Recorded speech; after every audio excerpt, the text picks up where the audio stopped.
Arham academy में आपका स्वागत है।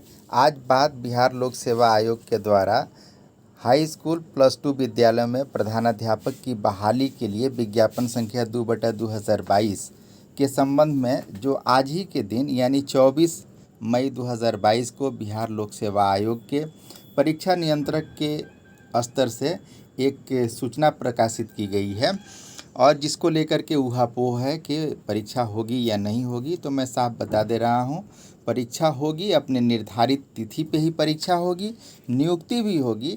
हाँ, जो ये नियमावली बनी 2021 में, उसको लेकर के बहुत सारी रिट याचिकाएं दायर की गई माननीय उच्च न्यायालय पटना में। एक रिट याचिका मैं स्वयं भी शामिल हूँ और जितनी भी याचिकाएं हैं उनमें दम है और कुछ आधार जो हैं वो अनुभव को लेकर के हैं। जैसे 2020 में जो उच्च माध्यमिक विद्यालयों में प्रधानाध्यापक के लिए नियोजन नियमावली बनी, उसमें 100% प्रधानाध्यापक के पद प्रमोशन के द्वारा भरे जाने थे, लेकिन 2021 में जो नियमावली बनी उसके मुताबिक 100% पद बिहार लोक सेवा आयोग के द्वारा परीक्षा के आधार पर कर दिए गए।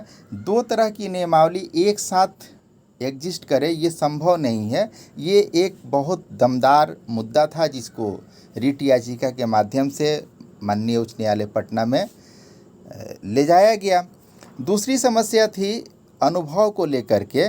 प्रधानाध्यापक की बहाली के लिए नई नियमावली में माध्यमिक शिक्षक के रूप में 10 साल का सेवा अनुभव और उच्च माध्यमिक शिक्षक के लिए 8 साल का सेवा अनुभव निर्धारित किया गया, जबकि 2020 की नियमावली में माध्यमिक के लिए 10 साल और उच्च माध्यमिक के लिए 6 साल था।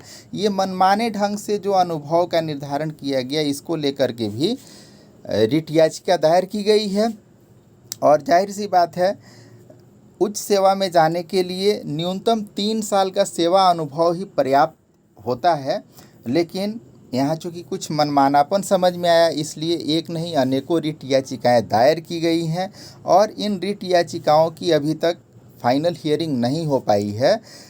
5 मई 2022 को एक डिसीज़न आया जो माननीय उच्च न्यायालय के मुख्य न्यायाधीश संजय करोल साहब की तरफ से है और उसमें कहा गया है कि बिहार लोक सेवा आयोग सभी प्रतिभागियों को ये सूचित कर दे कि विभिन्न रिट याचिकाएं जो हैं इनके वजह से परीक्षा प्रभावित नहीं होगी, नियुक्ति प्रभावित नहीं होगी, लेकिन इन रिट याचिकाओं पे जो अंतिम निर्णय होगा उसका असर पड़ेगा। अब अंतिम निर्णय क्या होगा अंदाज़ा लगाया जा सकता है। जब तक उच्च न्यायालय किसी परीक्षा पे रोक नहीं लगाता तब तक परीक्षा रुकने का कोई कारण नहीं बनता है। यानी परीक्षा होगी, अपॉइंटमेंट होगा और रिज़ल्ट जो आएगा सो आएगा।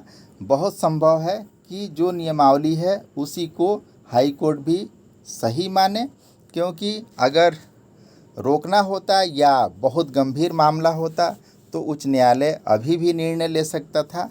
समय बीतने के बाद ऐसा बहुत कम होता है कि न्यायालय अगेंस्ट जाके डिसीजन दे। मैं समझता हूँ कि ये सूचना आपको अच्छी लगेगी। बहुत बहुत धन्यवाद।